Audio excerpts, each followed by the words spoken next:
أعوذ بالله من الشيطان الرجيم. بسم الله الرحمن الرحيم. ألف لام را كتاب أحكمت آياته ثم فصلت من لدن حكيم خبير.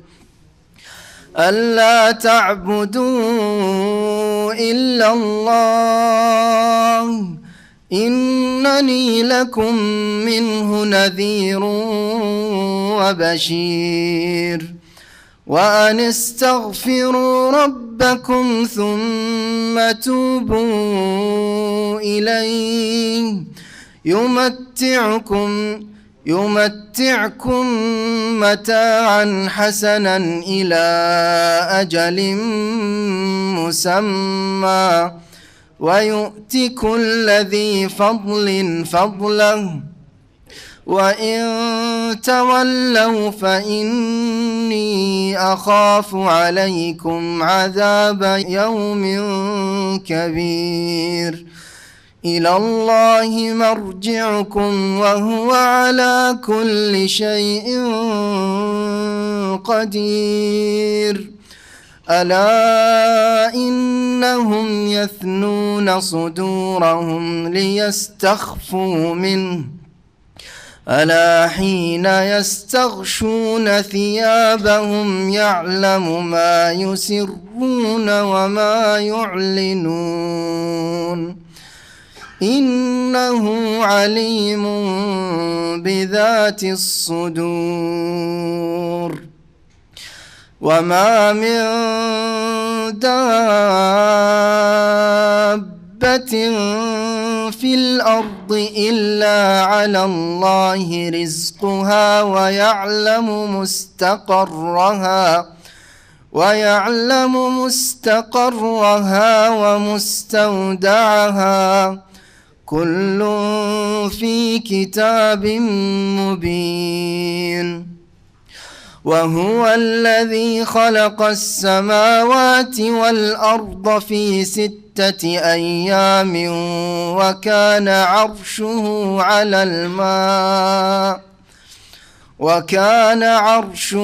على الماء ليبلوكم أيكم أحسن عملا. ولئن قلت إنكم مبعوثون من بعد الموت ليقولن الذين كفروا إن هذا إلا سحر مبين. ولئن أخرنا عنهم العذاب إلى أمة معدودة ليقولن ما يحبسه ألا يوم يأتيهم ليس مصروفا عنه وحاق بهم ما كانوا به يستهزئون. ولئن أذقنا الإنسان منا رحمة ثم نزعناها منه إنه ليئوس كفور. ولئن أذقناه نعماء بعد ضراء مسته ليقولن ذهب السيئات عني إنه لفرح فخور. إلا الذين صبروا وعملوا الصالحات أولئك لهم مغفرة وأجر كبير. فلعلك تارك بعض ما يوحى إليك وضائق به صدرك وضائق به صدرك أن يقولوا لولا أنزل عليه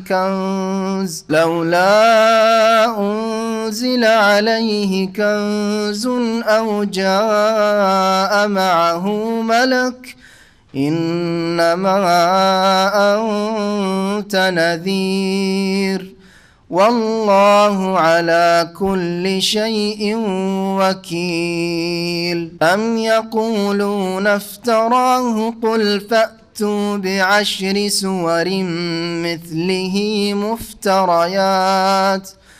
مفتريات وادعوا من استطعتم من دون الله إن كنتم صادقين فإن لم يستجيبوا لكم فاعلموا أنما أنزل بعلم الله وأن لا إله إلا هو فهل أنتم مسلمون من كان يريد الحياة الدنيا وزينتها نوف إليهم أعمالهم فيها وهم فيها لا يبخسون أولئك الذين ليس لهم في الآخرة إلا النار وحبط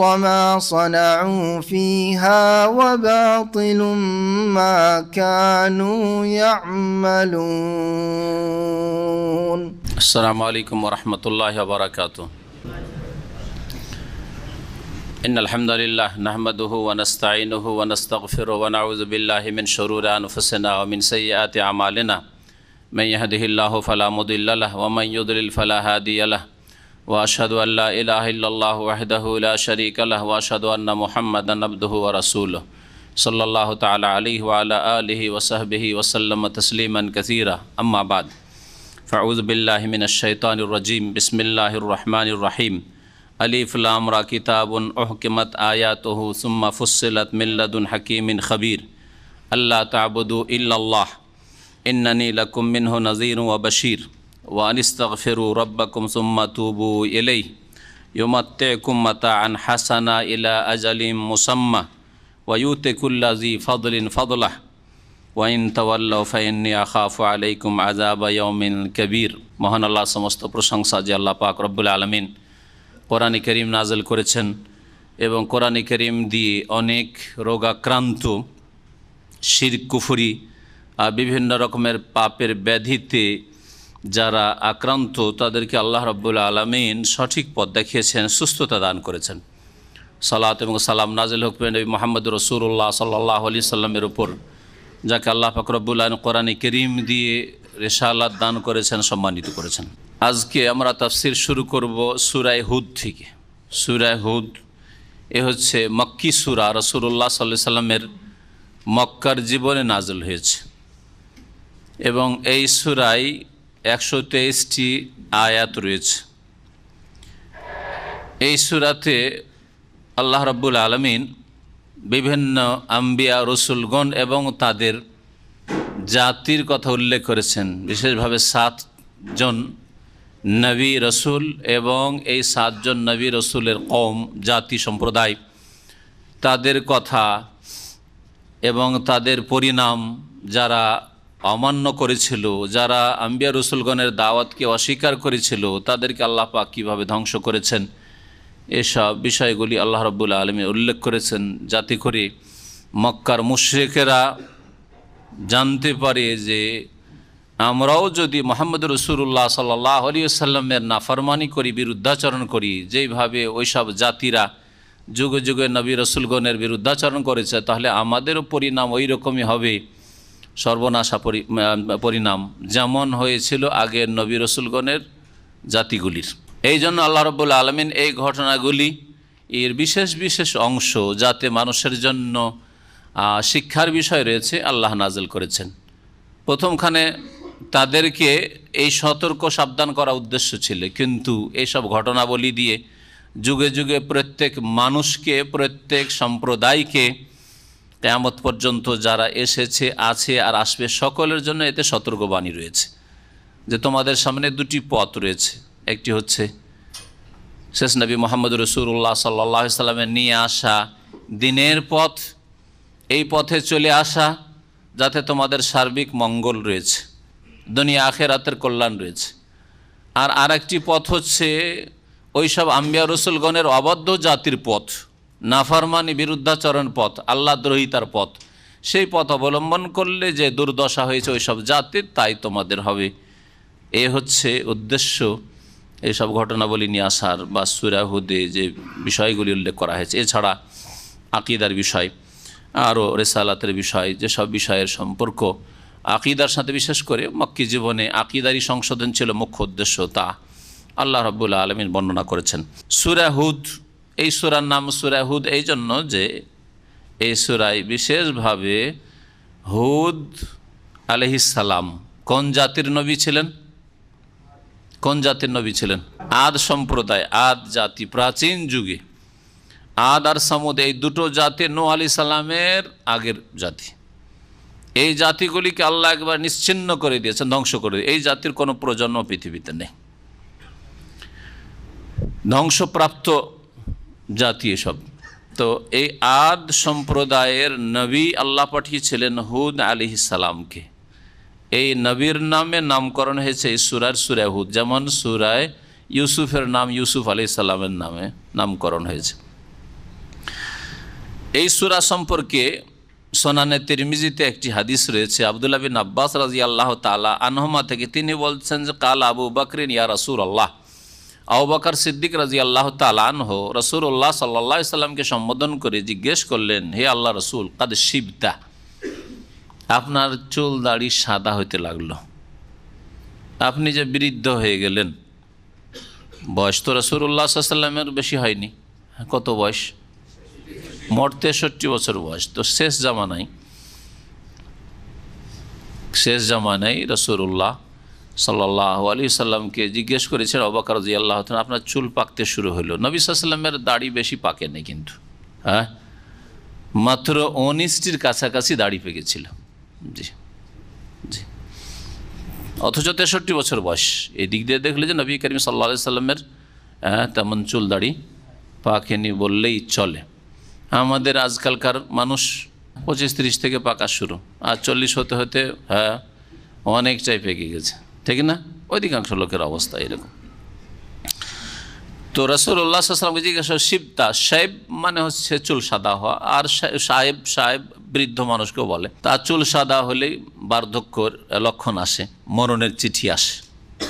চুল সাদা হওয়াকে মরণের চিঠি বলা হয়েছে। কারণ শিবতা, আপনি তো বৃদ্ধ হয়ে গেলেন, আপনার চুল সাদা হতে লাগলো। কালা, নবী করিম সাল্লাল্লাহু আলাইহি ওয়াসাল্লাম তখন উত্তরে বলেছিলেন, শাইয়াবাতনি হুদুন ওয়াল ওয়াকিয়াতু ওয়াল মুরসালাতু আম্মা ইয়াতাসাআলুন ওয়া ইযা শামসু কুবিরাত। আর একটা পরে রয়েছে যে হুদুন ওয়া আখাওয়াতুহা। কি অর্থ এই হাদিসের? রাসূলুল্লাহ সাল্লাল্লাহু আলাইহি ওয়াসাল্লাম বললেন যে আমাকে বৃদ্ধ করে দিল, আমার চুল পাকিয়ে দিল। সূরায়ে হুদে, সূরায়ে ওয়াকিয়াতে, সূরায়ে আল মুরসালাতে, উরফা 29 পারার সূরা, আর সূরা আম্মা ইয়াতাসাআলুন যে শেষতম যে পারা রয়েছে 30তম, তার প্রথম সূরা আম্মা ইয়াতাসাআলুন, সূরা নাবা, আর ইযা শামসু কুবিরাত, এই সূরাগুলি।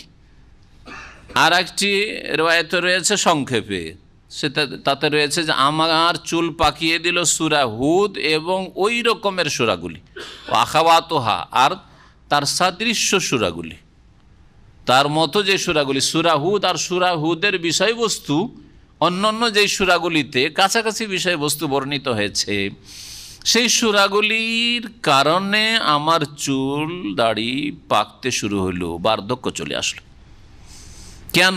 রহস্য কি? ভাষ্যকাররা এই হাদিসের ভাষ্যে সারাতে বলেছেন যে কিয়ামত এবং কিয়ামতের যে দৃশ্যগুলি রয়েছে, কিয়ামতের যে ভয়াবহতার যে বিভিন্ন দৃশ্যগুলি রয়েছে, এই সবগুলি, এই চিত্রগুলি তুলে ধরা হয়েছে এই সূরাগুলিতে।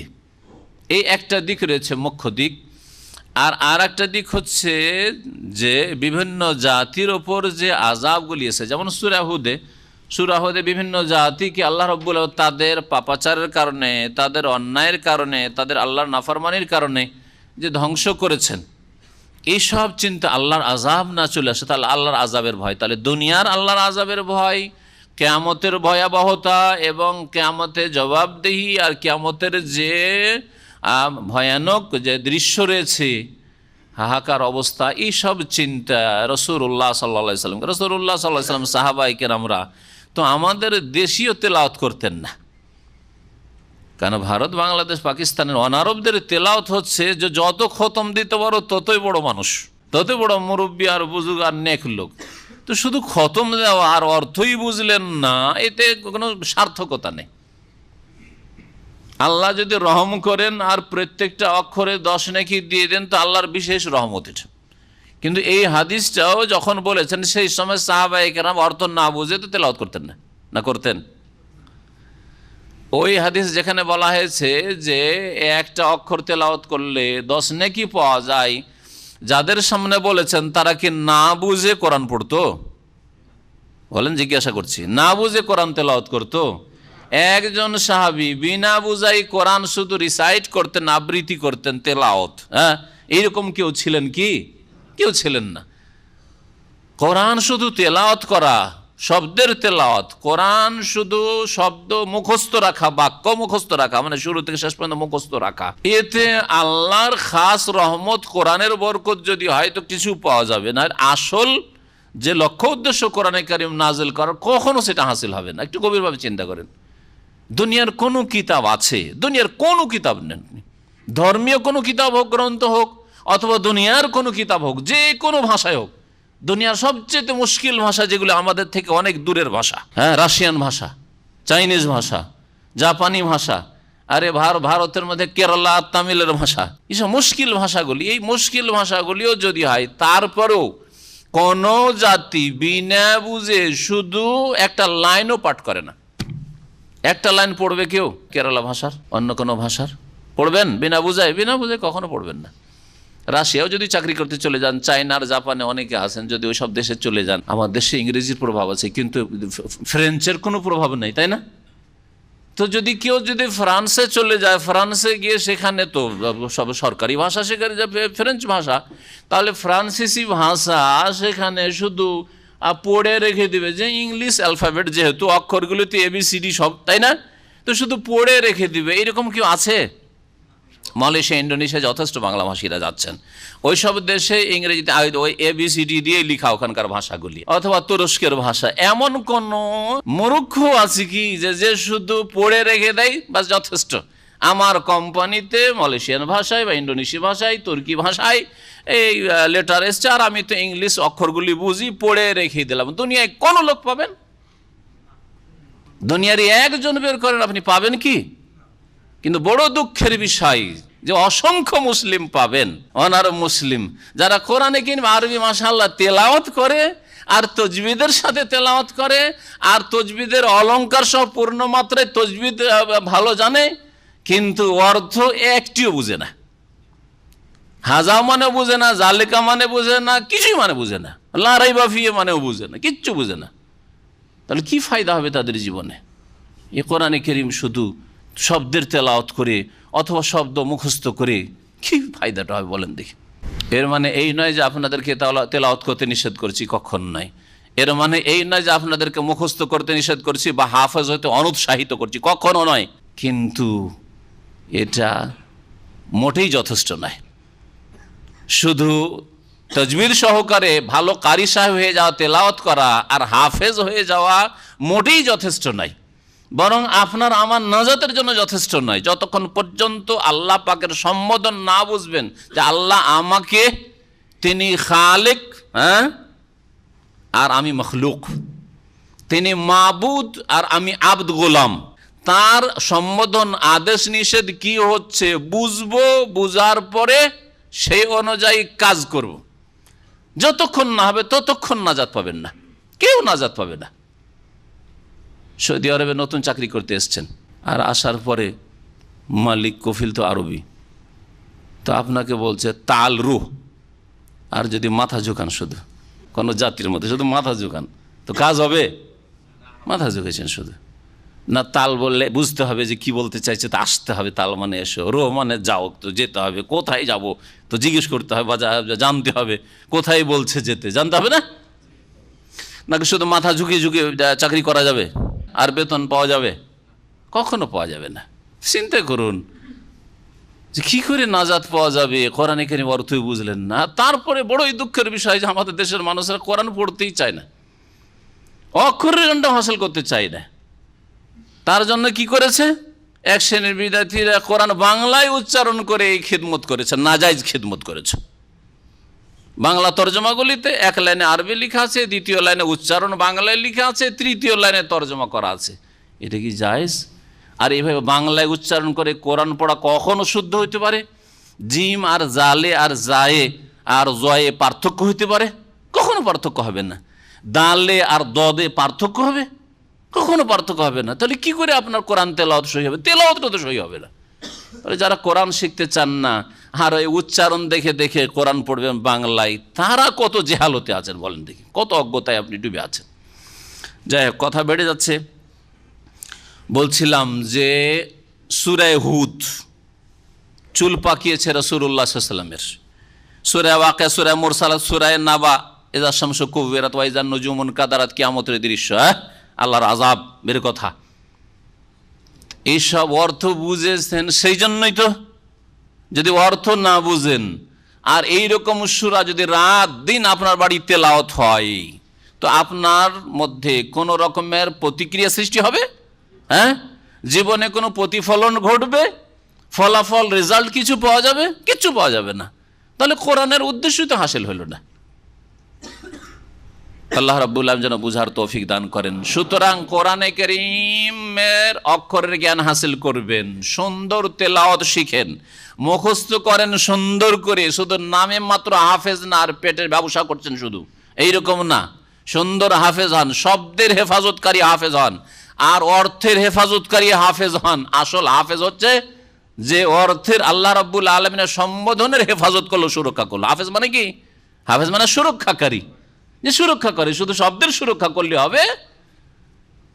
আপনি অর্থের আল্লাহ কি বলছেন তার সুরক্ষা করেন, অর্থাৎ আপনি আকীদা আমল ঠিক করেন, আপনার ইবাদত ঠিক করেন, আখলাক চরিত্র ঠিক করেন, আপনার ব্যবসা বাণিজ্য রুজি রোজগার ঠিক করেন, আপনার পুরো লাইফটা ঠিক করেন, তাহলে কোরআনের উদ্দেশ্য হাসিল হবে, যে উদ্দেশ্যে আল্লাহ কোরআনে কারীম নাযিল করেছেন। তখন আপনার প্রতিক্রিয়া হবে, কোরআনে কারীম তেলাওয়াত করলে জান্নাতের কথা আসলে আগ্রহ বাড়বে, জাহান্নামের কথা আসলে ভয় পাবেন, তখন নেক আমলে আপনি দ্রুত বেগী হবেন। হ্যাঁ, তখন চোখ দিয়ে পানি আসবে, পানি টিপে টিপে বের করতে হবে না, এমনিতে চোখে পানি আসবে, অন্তর নরম হয়ে যাবে। ওয়াইদা তুলিয়াত আলাইহিম আয়াতুহু যাদাতহুম ঈমানা, কোরআনের তেলাওয়াত শুনলে ঈমান বাড়তে শুরু হবে। আর যদি শুধু শুধু তেলাওয়াত শুনে অর্থ বুঝেন না, তো কোথায় ঈমান বাড়ে? এরকম তেলাওয়াত শুনে ঈমান বাড়ে? এদিকে তেলাওয়াত চলছে আপনার গাড়িতে, রেডিওতে আসছে, আর ওইদিকে গল্প চলছে, কোথায় ঈমান বাড়ছে? ঈমান বাড়ে না। আল্লাহ রাব্বুল আলামিন ইরশাদ করছেন, আলিফ লাম রা। বিভিন্ন সূরার শুরুতে এ বিচ্ছিন্ন অক্ষরগুলি এসছে, যেগুলির মাধ্যমে কাফের জাতিকে চ্যালেঞ্জও করা হয়েছে। আর তার সাথে সাথে এই অক্ষরগুলি তাদের জন্য সম্বোধনের ক্ষেত্রে কোনো কথা শুরু করার আর পূর্বে নতুন পদ্ধতি, নতুন ভঙ্গিমাতে কোনো কিছু পেশ করলে তাতে আকর্ষণ আসে, তাতে মানুষের প্রকৃতি হচ্ছে মনোযোগী হয়। প্রতি সপ্তাহে প্রতিদিন যদি নিয়মিত একই তরিকায় কথা বলা হয় তো মনোযোগী হবে না। ওই শুনে শুনে কান অভ্যাস হয়ে আছে, কানের অভ্যাস হয়ে আছে, মনের অভ্যাস হয়ে আছে। সুতরাং কি যে বলছে না বলছে শুনছেন না আপনি। কিন্তু নতুন ভঙ্গিমাতে কোনো কিছু যদি পেশ করা হয় তাহলে আরে কি নতুন কিছু, হ্যাঁ নতুন কিছু। এই জন্য আজকাল বিভিন্ন রাস্তাঘাটের সাইনবোর্ডগুলিতে নতুন নতুন তরিকা আবিষ্কার করছে, এমন আজব আজব ছবি দিচ্ছে যে দেখতে রুচি হয় না। কিন্তু কেন দিচ্ছে? ওই দেখতে রুচি হয় না, তাতে আকর্ষণ আছে। এগুলো তাদের রহস্য আছে, বুঝছেন না? আর যেসব দেশে মহিলার ছবি দেওয়া হয়, নাজায়েজ হারাম ছবি রাস্তাঘাটে দেওয়া হয়, একটা বিড়ি সিগারেট বিক্রি করলো মহিলার ছবি, একটা ম্যাচেস বিক্রি করলো তার অ্যাডভার্টাইজ দিল মহিলার ছবি, বোঝা গেছে? আরো কিছু বলেন, আর একটা ব্লেড বিক্রি করেছে, একটা ব্লেড, তার পাশেও মহিলার ছবি। আর ব্লেডের সাথে মহিলার কি সম্পর্ক? কিন্তু শয়তান প্রকৃতির লোকেরা মহিলাদেরকে ব্যবহার করে সব জায়গায়, কারণ বদ প্রকৃতির আকর্ষণ আছে মহিলার ছবির দিকে, যার ফলে পড়বি না তুই আমার এটা অ্যাডভার্টাইজটা, ওই যে মহিলার ছবি দেবো, তা মহিলাকে দেখতে গিয়ে পড়বি তুই। বুঝা গেছে? হ্যাঁ, নতুন তরিকা আবিষ্কার। আল্লাহ রাব্বুল আলামিন এই জন্য আলিফ লাম মিম আলিফ লাম রা, কাফেররা শুনবি না কোরআন, বলছে ওয়াকালাল্লাযীনা কাফারু লা তাসমাউ লিহাযাল কোরআন। সূরা ফুসসিলাত আল্লাহ বলছেন কাফেররা বলতে কোরআন শুনবে না, লা তাসমাউ লিহাযাল কোরআন শুনবে না, শুনবে না, কেউ শুনবে না।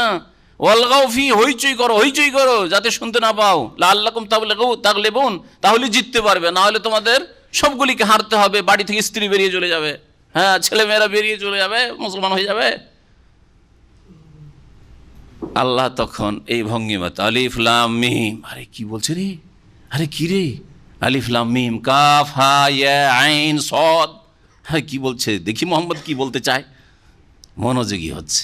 এটা একটা রহস্য। যতগুলি কথা বলা হয়েছে এইসব বিচ্ছিন্ন অক্ষরগুলি সম্পর্কে, সেসব কথার মধ্যে এই দুটো কথা যুক্তিযুক্ত।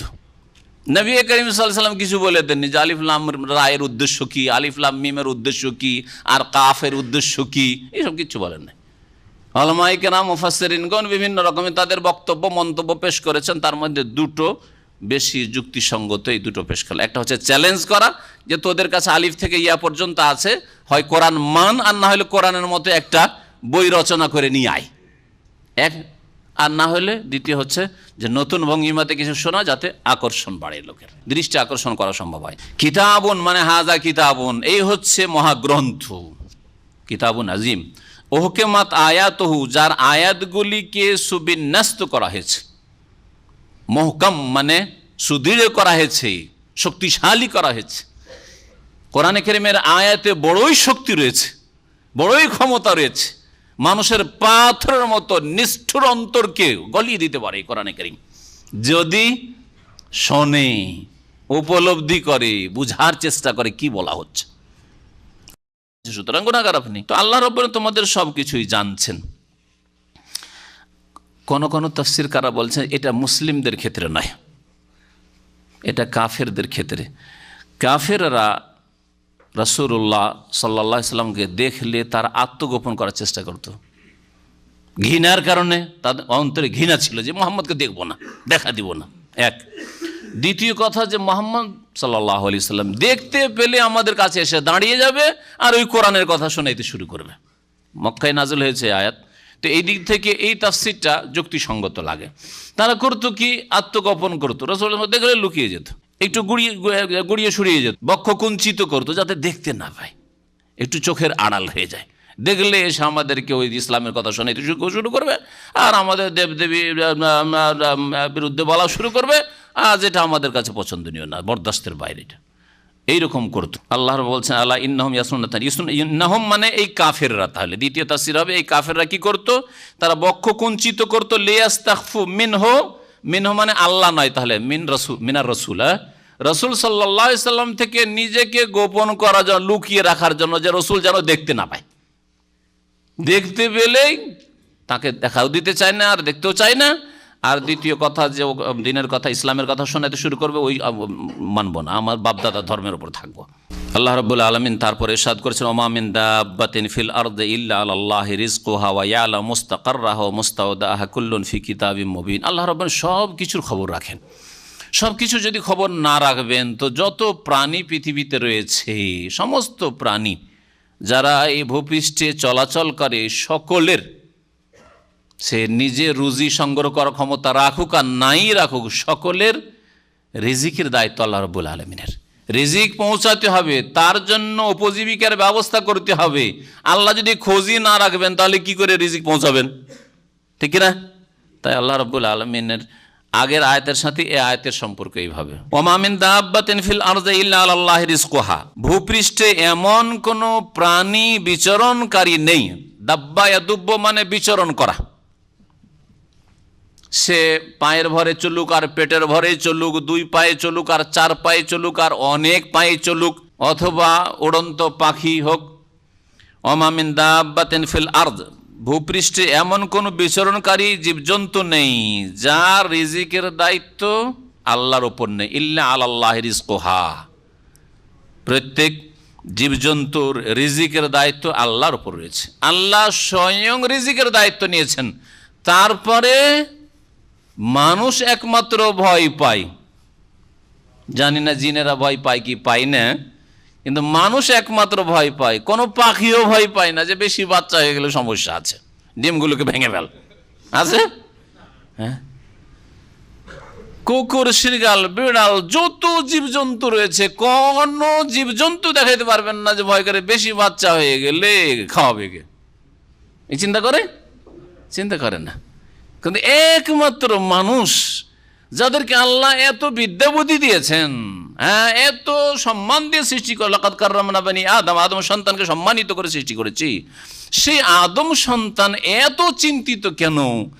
যেহেতু বিয়ে করলাম, এক ছিলাম, দুই হইলাম, স্ত্রীর পেটের ভাতই তো মুশকিল, তারপরে আবার বাচ্চা হওয়া শুরু হইলো তো একটা হইলো, দুটো হইলো, এরপর বেশি হইলে কি করে খাওয়াবো?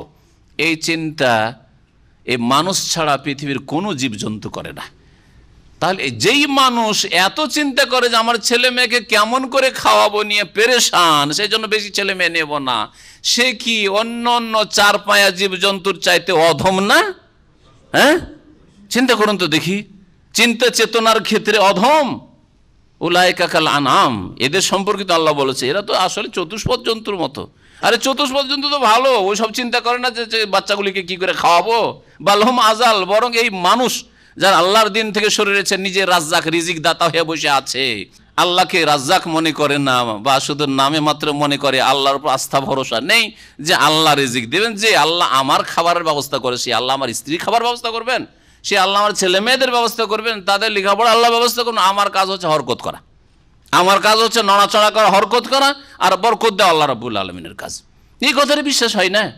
অথচ যারা জীবজন্তু বিশ্বাস করে, প্রাকৃতিকভাবে বিশ্বাস করে, তাদের প্রকৃতিতে আছে, ওই কোনো চিন্তা নেই ওইসব, তাহলে জীবজন্তু অন্য যে রয়েছে এগুলির চাইতে নিকৃষ্ট হলো কিনা? বালহুম আজাল উলাইকা হুমুল গাফিলুন, কারণ এর আল্লাহর দিন থেকে গাফেল, আল্লাহর প্রতি ঈমান থেকে গাফেল, আল্লাহর উপর তাওয়াক্কুল আস্থা ভরসা থেকে গাফেল। ওয়ায়ালামু মুস্তাকাররাহা ওয়া মুস্তাওদাহা, এবং আল্লাহ রাব্বুল আলামিন জানেন মুস্তাকাররাহা, প্রত্যেক জীবজন্তুর স্থায়ী অবস্থান স্থল, অমুস্তাওদাহা অস্থায়ী অবস্থান স্থল। স্থায়ী আর অস্থায়ী দুটো অর্থ করেন। অনেকগুলি তাফসির করা হয়েছে, বিভিন্ন তাফসির বিভিন্ন রকম তাফসিরকাররা তাফসির করেছেন, কিন্তু এইভাবে যদি তাফসির করেন তাহলে বোঝা সহজ। মুস্তাকার, ইস্তেকরার থেকে, ইস্তাকাররা মানে কোনো জায়গায় থেমে যাওয়া, কারার থেকে। আল্লাহ মহিলাদের ক্ষেত্রে বলছেন ওয়াকারনা ফি বুয়ুতিকুন্না, সূরা আহজাবে বলছেন তোমরা তোমাদের বাড়িতে কি করো? অবস্থান করো। কারার থেকে ওয়াকারনা, ওয়াকারনা ফি বুয়ুতিকুন্না। আর এখান থেকে মুস্তাকার, ইস্তেকরার। আর মুস্তাওদা, হ্যাঁ, ওয়াও দাল আইন, হ্যাঁ, মুস্তাওদা বলা হয় স্টোরকে বলা হয়, হ্যাঁ, স্টোরকে বলা হয়। আজকাল মুস্তাওদা কাকে বলছে? স্টোরকে বলছে, গুদাম, গুদামকে মুস্তাওদা বলা হচ্ছে। তো মুস্তাওদা মানে করলাম অস্থায়ী অবস্থান স্থল, স্থায়ী আর অস্থায়ী। মুস্তাকার, তাহলে এই দুটো তাফসীর কি? একদল বলছেন মুস্তাকার, যেমন তাফসীর ইবনে কাসিরে বলা হয়েছে, মুস্তাকার মানে হচ্ছে আপনার দুনিয়ার বাসস্থান। আল্লাহ জানেন যে তোমার বাসস্থান কোথায়, তোমার জন্মস্থান, মাতৃভূমি কোথায়, হ্যাঁ, মায়ের পেট থেকে ভূমিষ্ঠ কোন গ্রামে কোন দেশে হবে, আর তারপরে কোথায় তোমার শৈশব, তোমার যৌবনকাল ইত্যাদি, আর লেখাপড়া আর চাকরি হতে পারে। দেশে তো মানুষ হলেন, কিন্তু সারা জীবনটা বিদেশে কাজকর্ম করে কেটে গেল। আল্লাহ জানেন যে তোমার রিজিক দেশে নেই, বাইরে আছে। মত বিদেশে হয়ে গেল, বিদেশে মত হয়ে গেল, আল্লাহ জানেন সব কিছু। তো মুস্তাকার মানে দুনিয়ার বাসস্থান, আর মুস্তাওদা মানে হচ্ছে কবর। তোমার কবর কোথায়, যেটা তোমার স্টোর, তোমার গুদাম, তোমাকে গুদাম করে রেখে চলে আসবে, থাকো এখানে কিয়ামত পর্যন্ত। মুস্তাওদা তাহলে কবর দিয়ে তাফসীর করা হয়েছে। দুনিয়ার বাড়ি মুস্তাকার, আর কবর হচ্ছে আখিরাতের প্রথম মঞ্জিল, প্রথম ঘর, মুস্তাওদা বলা হয়েছে। কেউ কেউ তাফসীর করতে গিয়ে বলেছে মুস্তাকার মানে মাতৃগর্ভ। ওয়ালা মুস্তাকাররা, আল্লাহ জানেন যে কোন মানুষের আর কোন জীবের, কোন প্রাণীর মাতৃগর্ভ কোনটা। আমি কোন মায়ের গর্ভে জন্মগ্রহণ করব, আমার আপনার মাও বিবাহের আগে জানতো না, জানতো? বিবাহের পরেও জানতো না, যতদিন পর্যন্ত আমি ভূমিষ্ঠ না হয়েছি, ঠিক কিনা? কিন্তু আল্লাহ রাব্বুল আলামিন জানে যে তোমার মা অমুক হবে, বাপ অমুক হবে। যদি কেউ বলে আমার বাপ যদি আমার মাকে বিয়ে না করতো তাহলে তো আমার এর পেটে আমি জন্মগ্রহণ করতাম না, অথবা এই মায়ের পেটে জন্মগ্রহণ করলেও মায়ের পেটটা ঠিক রাখলেন কিন্তু বাপকে ঠিক রাখলেন না, এই বাপের সন্তান তাহলে হইতাম না, ঠিক কিনা? এইরকম বলাটা কি ঠিক? আল্লাহর এটাই ফায়সালা আছে যে বাপ অমুক হবেন আর মা আপনার অমুক হবেন। ওয়ালা মুস্তাকাররাহ মুস্তাউদা। আল্লাহ রাব্বুল আলামিন এই ইলমের কোনো আদি অন্ত নেই, শুরু নেই। আল্লাহ সব সময় জানেন যে আপনি কোন মাতৃগর্ভে জন্মগ্রহণ করবেন আর কোন বাপের অরসে আপনি জন্মগ্রহণ করবেন। কেউ কেউ দ্বিতীয় তাফসীর তো শুনলেন, তাহলে মাতৃগর্ভ কোনটা বললাম? মুস্তাকার। আর মুস্তাওদা হচ্ছে পৃথিবী, এই দুনিয়ার জীবন। মাতৃগর্ভ থেকে দুনিয়া আসার পরে আপনি কোথায় বসবাস করবেন, মুস্তাওদা। আর কেউ কেউ বলেছেন যে ইয়ালা মুস্তাকাররাহা ওয়া মুস্তাওদাহা, এ সম্পর্কে দুনিয়া আখিরাতের জীবন ইত্যাদি দিয়ে তাফসীর করেছেন। যা হোক, এই দুটি তাফসীর আমাদের জন্য যথেষ্ট। কুল্লুন ফি কিতাবিম মুবিন, প্রত্যেকটি বস্তু সুস্পষ্ট বা স্পষ্টকারী কিতাবে, গ্রন্থে রয়েছে, মানে লৌহে মাহফুজে রয়েছে। ভাগ্যলিপিতে তকদির যেখানে লেখা রয়েছে সব কিছু লেখা রয়েছে। তো আল্লাহ রাব্বুল আলামিন সব কিছু জানছেন। ওয়া হুয়াল্লাযী খালাকাস সামাওয়াতি ওয়াল আরদা ফি সিত্তাতি আইয়াম, আল্লাহ সেই সত্তা যিনি আকাশসমূহ এবং পৃথিবী সৃষ্টি করেছেন 6 দিনে। 6 দিনে আল্লাহ রাব্বুল আলামিন আকাশ এবং জমিন সৃষ্টি করেছেন। শুরু হয়েছিল সৃষ্টি কোন দিন থেকে? রবিবার থেকে, আর শেষ হয়েছে শুক্রবারে শেষ হয়েছে। ওয়াকানা আরশু আলাল মা, আর সেই সময় আল্লাহর আরশ ছিল পানির ওপর। তার মানে আসমান জমিন সৃষ্টির পূর্বে পানি ছিল। পানি তাহলে কোথায় ছিল? জমিন ছিল না তো পানি আবার কোথায় ছিল? তাফসীরকাররা বলছেন পানি হাওয়ার ওপর ছিল, বাতাসের উপর ছিল। আল্লাহু আলাম। আল্লাহর আরশ, হ্যাঁ, তাহলে আসমান জমিন সৃষ্টির পূর্বে পানি ছিল, আর পানির পূর্বে আরশ ছিল, ঠিক না? আরশ ছিল। লিয়াবলুয়াকুম, আরশ আগে না কলম আগে? কলম আগে। তার মানে আল্লাহ যখন প্রথম কলম সৃষ্টি করেন তখন আল্লাহর আরশই ছিল না, তাই না? আল্লাহর আরশ, আল্লাহ কোথায় ছিলেন তাহলে? ফাঁসিয়ে দিলাম নাকি আপনাদেরকে? আল্লাহ রাব্বুল আলামিন যা কলমকে লিখতে বলছেন, এই সব সৃষ্টির পূর্বে আল্লাহ কলম সৃষ্টি করেছেন। কলম সর্বপ্রথম সৃষ্টি নয়, তার আগে আরশ অবশ্যই ছিল। জি, এটি হচ্ছে আহলে সুন্নাত ওয়াল জামাতের আকীদা, আল্লাহর আরশ ছিল। আল্লাহ রাব্বুল আলামিন তারপর ইরশাদ করছেন, কেন আল্লাহ রাব্বুল আলামিন তাহলে আকাশ জমিন সৃষ্টি করলেন? আকাশ জমিন কেন সৃষ্টি করলেন? যে আকাশ জমিন সৃষ্টি করে জমিন আমি মানুষকে আবাদ করব, যে মানুষ আবাদ করব, আর মানুষ আমার ইবাদত বন্দেগী করবে, আদেশ নিষেধ পালন করবে। যারা আদেশ নিষেধ পালন করবে তাদের জন্য জান্নাত আমি পরকালে রেখেছি, আর যারা অবাধ্য হবে তাদের জন্য জাহান্নাম তৈরি করেছি, পরীক্ষার জন্য। এক কথায় পরীক্ষা। তাহলে আসমান জমিন কেন আল্লাহ সৃষ্টি করেছেন? মানুষের পরীক্ষার জন্য, মানুষের পরীক্ষার জন্য। তাই আল্লাহ বলছেন লিয়াবলুয়াকুম আইয়ুকুম আহসানু আমালা। 6 দিনে আল্লাহ আসমান জমিন সৃষ্টি করলেন কি জন্য? তোমাদেরকে পরীক্ষা করার জন্য, যে তোমাদের মধ্যে কে সর্বাধিক ভালো কাজ করে আসে। সবচাইতে ভালো কাজ কে করে আসে? কি আল্লাহ বলেছেন? সবচাইতে ভালো কাজ, সবচাইতে বেশি কাজ, এ কথা বলেছেন। কার কাজের পরিমাণ বেশি, এ কথা বলেছেন।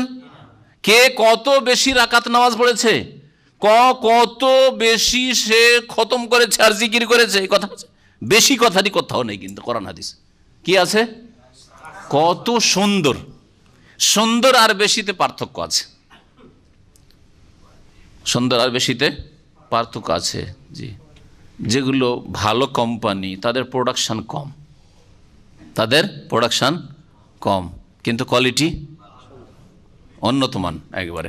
যাদের প্রোডাকশন বেশি তাদের কোয়ালিটি ডাউন, ঠিক কিনা? দুনিয়ার ক্ষেত্রে বুঝতে পারছেন। ঠিক তেমনই বান্দার, মানুষের আমল হচ্ছে 2 রকম। এক হচ্ছে এক শ্রেণীর লোক আছে বেশি বেশি আমল করতে চাই, বেশি বেশি আমল করতে, কিন্তু কোয়ালিটি ডাউন। আর এক শ্রেণীর লোক আছে কাজ অল্পই হোক, ফরজ অজেব আদায় হলো, হারাম নাজায়েজ থেকে বেঁচে থাকলো, সর্বনিম্ন কাজ, কিন্তু কোয়ালিটি যাতে সুন্দর হয়, আমার কোয়ালিটি সুন্দর হয়। এর একটা এশার নামাজের উদাহরণ দিচ্ছি। একজন লোক এশার নামাজ 4 রাকাত ফরজ পড়ে, 2 রাকাত সুন্নাতে রাতে বা পড়ে, 1 রাকাত বেতর পড়ে, যথেষ্ট কিনা? যথেষ্ট তার জন্য। কিন্তু 4 রাকাত ফরজ পড়ে সুন্দর ধীর স্থিরতার সাথে, ইতমিনান প্রশান্তির সাথে, খুশুর সাথে, সুন্নতি তরিকায় শুরু থেকে শেষ পর্যন্ত লম্বা নামাজ পড়ে, যেমন রাসূলুল্লাহ সাল্লাল্লাহু আলাইহি ওয়াসাল্লামের নামাজ ছিল শুরু থেকে শেষ পর্যন্ত। বোঝা গেছে? তারপরে 2 রাকাত সুন্নাত, যেমন নবী সাল্লাল্লাহু আলাইহি ওয়াসাল্লামের সুন্নাত ছিল। তারপরে 1 রাকাত বেতর, কখনো কখনো নবী সাল্লাল্লাহু আলাইহি ওয়াসাল্লাম 1 রাকাত বেতর, বরং অনেক সময় 1 রাকাত পড়েছেন। সুতরাং আর বলেছেন, সুতরাং 1 রাকাতই বেতর পড়লো, কিন্তু সুন্দর করে যেমন নবী সাল্লাল্লাহু আলাইহি ওয়াসাল্লাম বেতর ছিল সেই রকম বেতর পড়লো।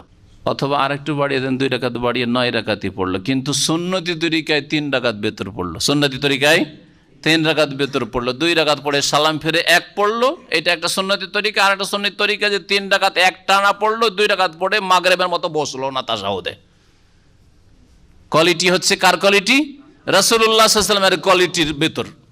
7 রাকাত অথবা 9 রাকাত নামাজ পড়লো এক লোক এশার। আর আমাদের দেশীয় নামাজে আরেক লোক 17 রাকাত পড়লো। 7 রাকাতের জায়গায় কত রাকাত পড়লো? 17 রাকাত পড়লো। কিন্তু কোয়ালিটি বুঝতেই পারছেন, কোয়ালিটি খুব ডাউন কোয়ালিটি। যত তাড়াতাড়ি পারে ছাড়তে হবে। নফল পড়বে আর দাঁড়িয়ে পড়তে পারবে, বুঝে বসা কোয়ালিটি, দাঁড়া কোয়ালিটি না। যদি ফরজ নামাজ কেউ যদি দাঁড়িয়ে পড়তে পারে আর বসে পড়ে তো নামাজই হবে না, জানা আছে না নাই? সুন্নত মুস্তাহাব নামাজ, নফল নামাজ বসে পড়লে হবে, কিন্তু 2 রাকাত পড়লে 1 রাকাতের নেকি। তাহলে কোয়ালিটি উন্নত কোয়ালিটি না ডাউন কোয়ালিটি? কত নিচু কোয়ালিটি। 2 রাকাত নামাজ পড়লো, নেকি পেল 1 রাকাতের। বোঝা গেছে? 20 রাকাত তারাবি পড়লেন 20 মিনিট থেকে 30 মিনিট, আর 8 রাকাত আরেকজন তারাবি পড়লেন 1 ঘন্টায়। একজনের পরিমাণ ভালো আর একজনের কোয়ালিটি ভালো। আল্লাহ কোনটা চান? কোয়ালিটিও, উন্নত মানের কোয়ালিটি চান।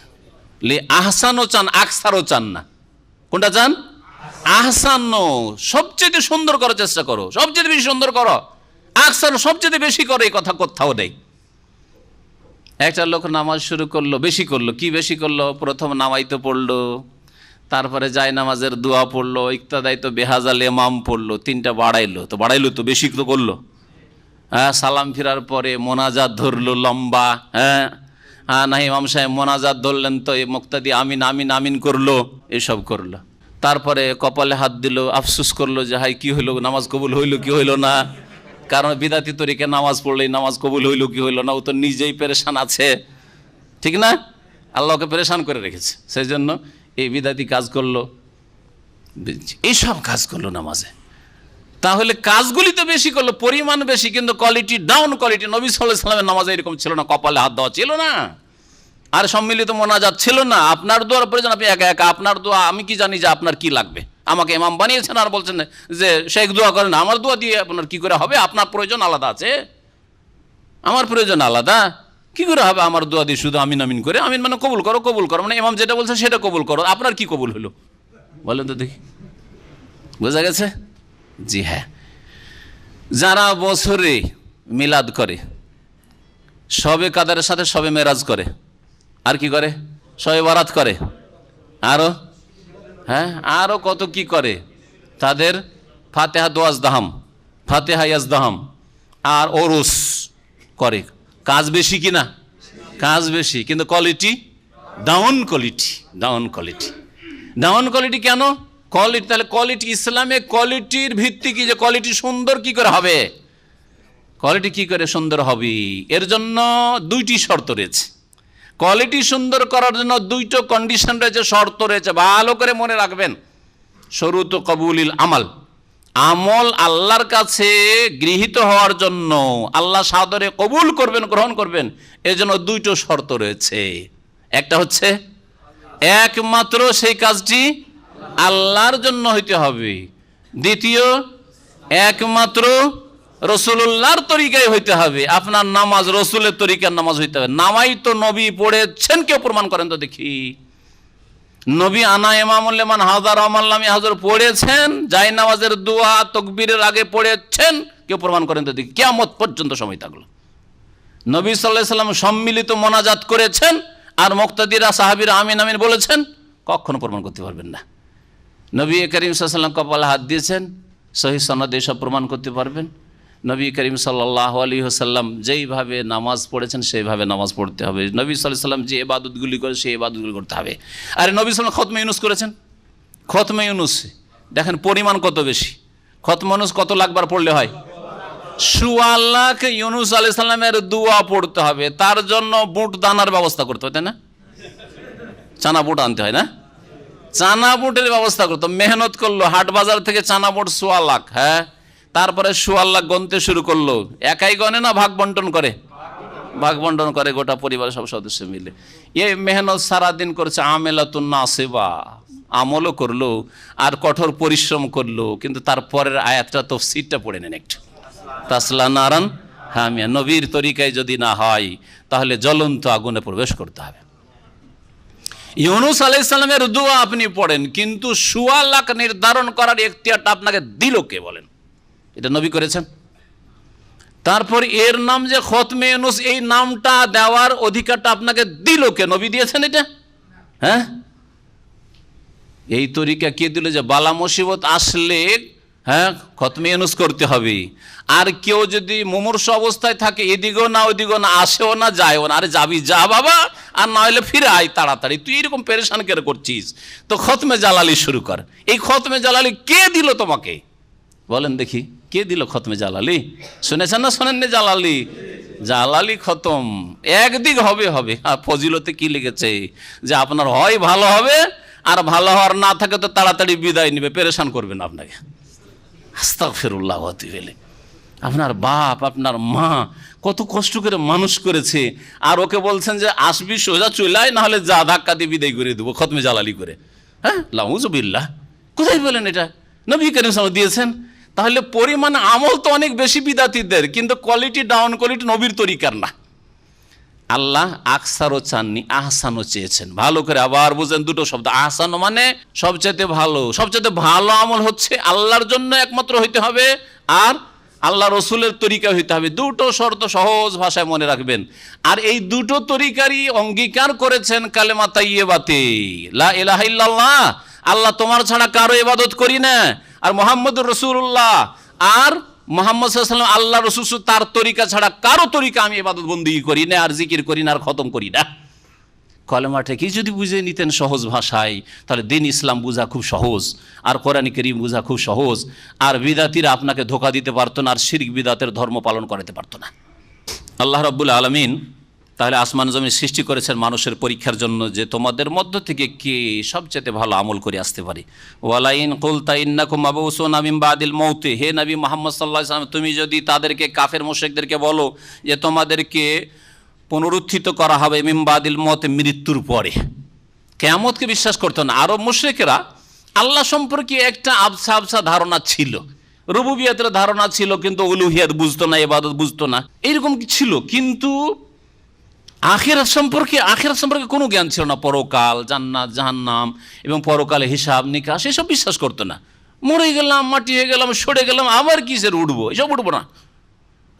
এই সম্পর্কে আল্লাহ পাক বলছেন নবীকে যে ওয়ালাইন কুলতা, হে নবী তুমি যদি এই কাফের মুশরিকদেরকে, মক্কার লোকদেরকে বলো ইন্নাকুম মাবউসুনা মিন বাদিল মাউত, যে নিঃসন্দেহে তোমাদেরকে উঠানো হবে মিন বাদিল মাউত, মৃত্যুর পরে, লা ইয়াকুলান্নাল্লাযিনা কাফারু, তাহলে কাফেররা অবশ্যই এর উত্তরে বলবে তোমাকে ইন হাজা ইল্লা সিহরুম মুবিন, এই মুহাম্মদের কথা স্পষ্ট জাদু ছাড়া আর কিছু নাই। এ জাদু করতে এসছে, জাদু লাগাতে এসছে। হ্যাঁ, জাদু অসাধারণ জিনিস, বুঝে আসে না। জাদু কি জিনিস বুঝতে পারছে গেছে, হ্যাঁ বান লেগেছে, কিন্তু বুঝতে পারলেন না যে কেমন করে বানটা লাগলো, কেমন করে জাদু লাগলো, বুঝতে পারছেন না, জাদুটা না হইলো। ঠিকই তেমনই আমরা এই আখিরাত পরকালে সব কিছু বুঝি না, এসব জাদু করছে আমাদেরকে। যদি এর কথা অন্ধ হয় মেনে, তার মানে জাদুগ্রস্ত হয়ে গেলাম আমি। ওয়ালাইন আখারনা আনহুমুল আযাব ইলা উম্মাতিন মাদুদা, আল্লাহ বলছেন আর যদি আমি তাদের থেকে, কাফের মুশরিক পাপিষ্ঠদের থেকে আমি সরিয়ে নিই আযাবকে, শাস্তিকে, এলা উম্মাতিন মাদুদা, এক নির্দিষ্ট কাল পর্যন্ত। মাদুদা নির্দিষ্ট, আদাদ, আদাদ মানে সংখ্যা, গণনা, আর মাদুদ মানে গণনাকৃত। তাহলে গণনাকৃত সময় মানে নির্দিষ্ট সময়, 1 বছর, 2 বছর, 5 বছর, 10 বছর, 50 বছর, গণনাকৃত সময়। আর উম্মাতুন মানে এখানে মুদ্দাতুন, উম্মা মানে সময় কালকে বোঝানো হয়েছে। তো এখানে তাহলে কি অর্থ? এলা উম্মাতিন মাদুদা মানে এলা মুদ্দাতিন মাদুদা, নির্দিষ্ট সময় কাল পর্যন্ত। উম্মতের মানে এটা আপনাদের জন্য অজানা, কিন্তু এই আয়াতের তাফসীরে মনে রাখেন যে এখানে উম্মাতুন মানে কি? সময়কে বোঝানো হয়েছে, উম্মাতুন মানে মুদ্দাতুন। আর এর আগে গত সপ্তাহগুলিতে যেই সূরাটি তাফসীর হয়েছে তাতেও একটি আয়াত আপনাদের সামনে দিয়ে তাফসীর হয়েছে, আর সেটা গিয়েছে। সে আয়াত কারো মনে আছে? ওয়াদ্দাকারা বাদা উম্মাহ। ওই যেই লোকটিকে জেল থেকে বেরিয়ে গেল খালাস হয়ে, ওকে বলেছিল যে আমার কথা একটু আলোচনা করি, তুমি তো বাদশার খাদেম, যে আলোচনা করি। বলেছিল না? ইউসুফ আলাইহিস সালাম বলেছিলেন। ও গিয়ে ভুলে গেছে, দুনিয়াদারিতে মেতে গেছে, আবার বাদশার খাদেম ভুলে গেছে দুনিয়াতে মেতে। মানুষ দুনিয়া যখন সুখ পায় তখন ভুলে যায় অনেক কথাই অতীতের। অনেক দিন পরে তার স্মরণ হয়েছে, ওয়াদ্দাকারা স্মরণ হয়েছে, তার স্মরণ করেছে। বাদা উম্মা, 1 যুগ পরে, 1 কাল পরে। বাদা উম্মা মানে বাদা মুদ্দা। তাহলে দুটো আয়াত এই অর্থের সমর্থনে পেলেন। আর উম্মত মানে কয়েকটি অর্থ হয়। প্রসিদ্ধ অর্থ উম্মত মানে জাতি, উম্মত মানে কুনতুম খায়রা উম্মাতিন, তোমরা শ্রেষ্ঠ জাতি। শ্রেষ্ঠ উম্মত মানে জাতি। উম্মত আবার একটা দলকে, গোষ্ঠীকে বলা হয়। ওয়ালতাকুম মিনকুম উম্মাতুন, তোমাদের মধ্য থেকে একটি দল হওয়া উচিত। ফিরকাতুন তায়েফাতুনের অর্থে ব্যবহার হইতে হয়েছে। হ্যাঁ, তাহলে পুরো জাতিকে বুঝায় না, একটা দল তোমাদের মধ্য থেকে হইতে হবে। যেমন আপনাদেরকে বলছি, আপনাদের মধ্য থেকে একটা দল হইতে হবে, যেই দলটি বিশেষভাবে দিন শেখে গিয়ে দিনের দাওয়াত গ্রামে গ্রামে দেশে দিতে হবে। একটি দল উম্মাহ, এই ক্ষেত্রে উম্মত ব্যবহার হয়েছে। তাহলে একটা দল সম্পর্কে, জাতি সম্পর্কে হইল। আর উম্মত মানে আর একটি অর্থ হয় মতাদর্শ। কোনো একটা মত, একটা আদর্শের ক্ষেত্রে উম্মাহ শব্দটি কোরআনে কারিমে ব্যবহৃত হয়েছে, আরবি ভাষায় এ অর্থ রয়েছে। যেমন কাফের মুশরিকরা নবী মুহাম্মদ সাল্লাল্লাহু আলাইহি ওয়াসাল্লামকে বলতো যে ইন্না ওয়াজাদনা আবানা আলা উম্মাহ, আমরা আমাদের পূর্বপুরুষদেরকে পেয়েছি এক মতাদর্শের ওপর, উম্মাহ। ওয়া ইন্না আলা আসারিহিম মুক্তাদুন, আর তাদেরই আমরা অন্ধ অনুকরণ করবো, তোমার কথা মানবো না, বাপ দাদাকে ছেড়ে দেবো। যেমন আজকালকার যারা শিরক বিদআতের ধর্ম পালন করে, তাদেরকে যদি বলেন সহিহ কোরআন হাদিসের কথা, তারা বলে তোর বাপে একটা না দুটা। আরে একেবারে মূর্খের কথা। শুনেছেন এরকম কথা? তোর নিজের বাপকে বাপ বলবি না? একেবারে অকাট মূর্খদের কথা, তোর বাপকে বাপ বলবি না। যুক্তিতে কি বলবেন আপনি? বাপকেই তো বাপ বলবো, তো চাচাকে বাপ বলবো নাকি? হ্যাঁ, আমাদের দেশের মতো বড় বাবা আর মেজো বাবা, সেজো বাবা, তো বাপকে তো বাপ বলবো। এখন কোন কথাকে কোন কথায় ফিট করলো? সুতরাং তোমার বাপদাদার ধর্ম যেটা ছিল, তরিকা ছিল মিলাদ করা, ওরস করা, মাজার করা, তো ওই ধর্ম ছেড়ে তুই এই তরিকা কেন আসবি? তোর বাপকে বাপ বল, মানে ওইটাই হলো তার বাপ, বুঝছেন না? তো এই কাফের মুশরিকরা এই যুক্তি পেশ করতো, ইন্না ওয়াজাদনা আবানা আলা উম্মাহ, আমাদের পূর্বপুরুষদেরকে এক মতাদর্শের উপর পেয়েছি। উম্মাতুন মানে এখানে আদর্শ, তাদের যেই তরিকাই পেয়েছি, তার তরিকার অর্থে ব্যবহার হয়েছে এখানে। আলা তরিকাতিন ওয়া ইন্না আলা আসারিহিম মুক্তাদুন, আর তাদেরই আমরা অনুসরণ করব, তাদের ছাড়া অন্যদেরকে মানবো না, তোমার কথা মানবো না। আর একটি অর্থ ইব্রাহিম আলাইহিস সালাম সম্পর্কে ব্যবহৃত হয়েছে। এই আয়াতের তাফসীর আপনাদের সামনে দিয়ে গিয়েছে এর আগে। ইন্না ইব্রাহিমা কানা উম্মাতান, ইব্রাহিম আলাইহিস সালাম উম্মত ছিলেন। এর যেটা প্রসিদ্ধ তাফসীর, উম্মাতান মানে ইমাম, উম্মা মানে ইমাম। ইব্রাহিম আলাইহিস সালাম ইমাম ছিলেন, সারা বিশ্বের সমস্ত তৌহিদবাদীদের ইমাম, মুসলিমদের। ইব্রাহিম আলাইহিস সালামের পরে যত মুমিন মুসলিমরা এসেছে তাদের ইমাম হচ্ছেন ইব্রাহিম আলাইহিস সালাম। ইন্না ইব্রাহিমা কানা উম্মাতান কানিতান লিল্লাহি হানিফা ওয়া লাম ইয়াকুম মিনাল মুশরিকিন। কয়টা অর্থ হলো তাহলে? উম্মত মানে হচ্ছে সময়কালে, যেমন দুটি আয়াতে বললাম। উম্মত মানে হচ্ছে জাতি, উম্মত মানে হচ্ছে কোন একটা দল, ছোট দল। উম্মত মানে হচ্ছে ইমাম, উম্মত মানে হচ্ছে মতাদর্শ।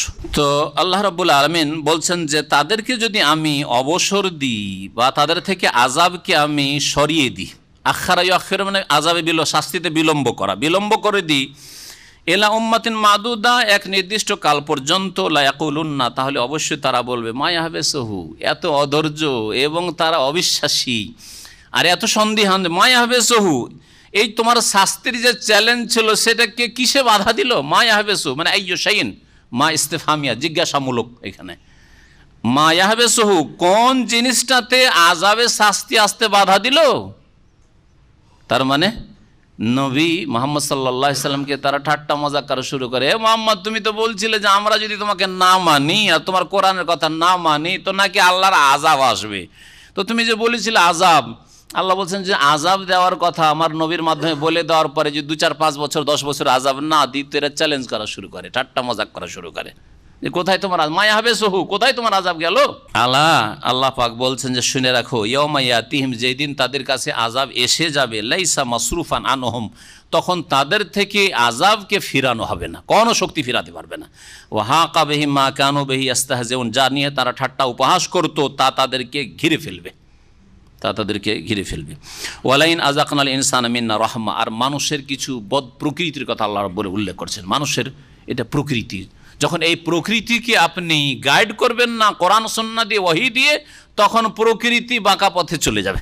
আল্লাহ রাব্বুল আলামিন বলছেন ওয়ালাইন আযাকনা ইনসানা মিন্না রাহমা, আমি যদি আমার পক্ষ থেকে মানব জাতিকে কোনো দয়ার আস্বাদন করায়, আল্লাহ রাব্বুল যদি কোনো সুখ শান্তি দেন, সুম্মা নাযানাহা, দিলেন, তারপরে যদি তা আমি ছিনিয়ে নিই, খুব সুখ আসলো, তারপর আল্লাহ ছিনিয়ে নিলেন, তাহলে মানুষের স্বভাব কি? ইন্নাহু লা ইয়াউসুন কাফুর, তাহলে মানুষ বড়ই নিরাশ এবং বড় অকৃতজ্ঞ হয়ে যায়।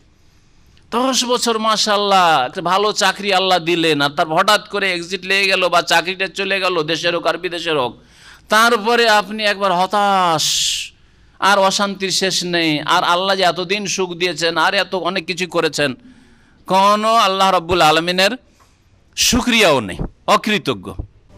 মানুষের কাছে আল্লাহ রাব্বুল আলামিন নিয়ামত দেওয়ার পরে যদি ছিনিয়ে নেন তো মানুষ কি হয়ে যায়? নিরাশ হয়ে যায় আর অকৃতজ্ঞ হয়ে যায়। ওয়ালাইন আযাকনাহু না'মা বা'দা দাররা, আর কষ্টের পরে যদি আল্লাহ সুখ দেন, এখানেও মানুষের বদ স্বভাব একটা রয়েছে।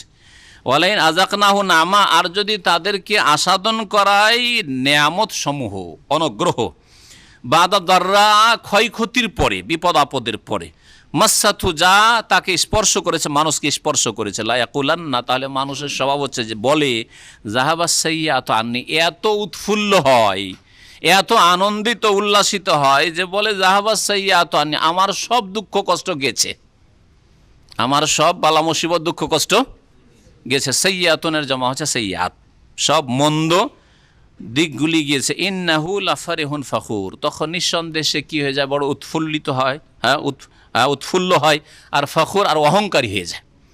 আল্লাহ রাব্বুল আলামিন নিয়ামত দিলে তখন অতীতকে ভুলে যায়। যারা গরিব মানুষ ছিল, দেখা যায় যে হঠাৎ করে ধন আসলে অহংকারী হয়ে যায়, দাম্ভিক হয়ে যায়, আর কি হয়ে যায়? এমন আনন্দ উল্লাসে মেতে উঠে যে আর খুশির শেষ থাকে না। এইরকমটা যাতে না হয়, এটা হচ্ছে খারাপ স্বভাব। আল্লাহ রাব্বুল আলামিন সন্তুষ্টি অর্জনের চেষ্টা করতে আল্লাহর নিয়ামত থেকে, এবং আল্লাহ রাব্বুল আলামিনের শুকরিয়া আদায় করতে হবে। মুমিন সম্পর্কে নবী করিম সাল্লাল্লাহু আলাইহি সাল্লামের সহিহ হাদিস রয়েছে সহিহ মুসলিমে, যে আজাবাল লিআমরিল মুমিন, মুমিনের বিষয়টি সবসময় আশ্চর্যজনক, সবসময় আশ্চর্যের বিষয়। ইন্না আমরাল মুমিনি কুল্লাহু খাইর, মুমিনের জীবনটা সবটাই হচ্ছে কল্যাণ আর কল্যাণ, সুখেও কল্যাণ, দুঃখেও কল্যাণ, আমাদের সব অবস্থায় কল্যাণ রয়েছে।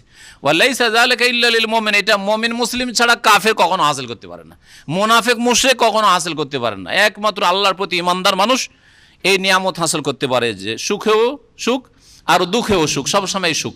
নবী করিম সাল্লাল্লাহু আলাইহি ওয়াসাল্লাম বলছেন কিভাবে?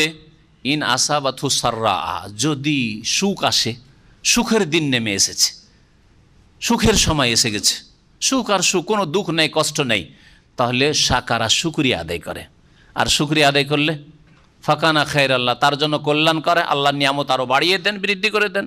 ওয়াইন আসাবাতহু দাররা, আর যদি বিপদ আপদ অনিষ্ট আসে, বালা মুসিবত আসে, রোগ বালা মুসিবত, বিপদ আপদ, দুর্ঘটনা, এরকম যদি কিছু হয়, ক্ষয়ক্ষতি, আর্থিক ক্ষয়ক্ষতি ইত্যাদি, তাহলে সাবারা, ধৈর্য ধারণ করে, আর ধৈর্য ধারণ করলে ইন্নাল্লাহা মা'আস সাবিরিন, আল্লাহ ধৈর্যশীলদের সাথে আছেন।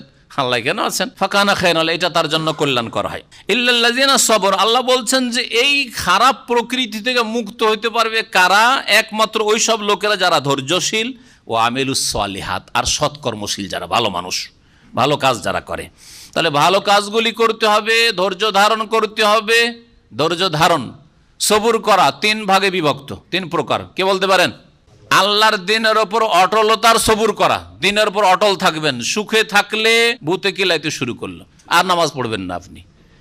সুখে থাকলে নামাজ নেই, মা মরেছে, বাপ মরেছে, ছেলে মারা গেছে, তখন নামাজ ধরেছেন আপনি। দুর্ঘটনা, অ্যাক্সিডেন্ট হয়েছে, তখন আল্লাহ আল্লাহ করছেন আপনি না।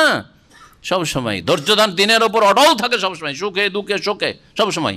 আর একটা হচ্ছে আসসাবরু আন মাসিয়াতিল্লাহ, আল্লাহর অসন্তুষ্টির কাজ থেকে, নাফরমানির কাজ থেকে বেঁচে থাকার ক্ষেত্রে ধৈর্য ধারণ করা। সামনে টাকা বন্যার মতো টাকার স্রোত বয়ে যাচ্ছে, কিন্তু হারাম টাকা সব, সুদের কারবার, ঘুষের কারবার, হারামের কারবার, বেঈমানি আত্মসাতের কারবার। আপনাকে এখানে ধৈর্য ধারণ করতে হবে। যদি ধৈর্য ধারণ না করেন তাহলে কি হবে? আপনিও হারামে ঝাঁপ দিবেন। আপনি টাকা তো ইনকাম করতেই হবে, কি করব? এই জন্য এখানেও ধৈর্যের প্রয়োজন রয়েছে। তৃতীয় ধৈর্য হচ্ছে যেটা সাধারণ মানুষরা শুধু জানে, ওই আগের দুটো ধৈর্য জানে না, এই জন্য এই দুটো বেশি মুখস্থ রাখবেন। সেটা হচ্ছে আসসাবরু আলা আকদারিল্লাহ, আল্লাহ রাব্বুল আলামিন যা ভাগ্যে নির্ধারণ করেছেন সেটা অপ্রীতিকর হতে পারে, কষ্টদায়ক হতে পারে, বালা মুসিবত, বিপদ আপদ, ক্ষয় ক্ষতি, আর্থিক জানমাল ইত্যাদি। ধৈর্য ধারণ করতে হবে, ধৈর্য ধারণ করতে হবে। ইল্লাল্লাযিনা সাবারু, তবে যারা ধৈর্যশীল এবং সৎকর্মশীল তারা কিন্তু এরকম করে না, যা নিয়ামত পেলে তারা অহংকারী হয়ে যায় আর উল্লাসে মেতে ওঠে, এরকম হয় না। আর যদি তাদের উপর দুঃখ কষ্ট আসে, আল্লাহ নিয়ামত ছিনিয়ে নেন, তাহলে নিরাশ হয়ে যায়, তাও হয় না, আর অকৃতজ্ঞ হয় না। আল্লাহ বলছেন উলাইকা লাহুম মাগফিরাতুন ওয়া আজরুন কাবীর, এইসব লোক যারা ধৈর্যশীল এবং সৎকর্মশীল তাদের জন্য মার্জনা রয়েছে, ওয়া আজরুন কাবীর, এবং মহাপুরস্কার রয়েছে। ফালাআল্লাকা তারিকুম বাযা মা ইউহা ইলাইকা ওয়া যায়িকুম বিহি সাদরুক। আল্লাহ পাক বলছেন নবী মুহাম্মদ সাল্লাল্লাহু আলাইহি সাল্লামকে, যে মনে হচ্ছে হে নবী যে তুমি তোমার প্রতি যা ওয়াহি করা হয়েছে তার কিছু অংশ ছেড়ে দেবে, ত্যাগ করবে। ওয়াদায়কুম বিহি সদরুক, এবং তোমার হৃদয় সংকীর্ণ হয়ে যাচ্ছে, সংকুচিত হয়ে যাচ্ছে।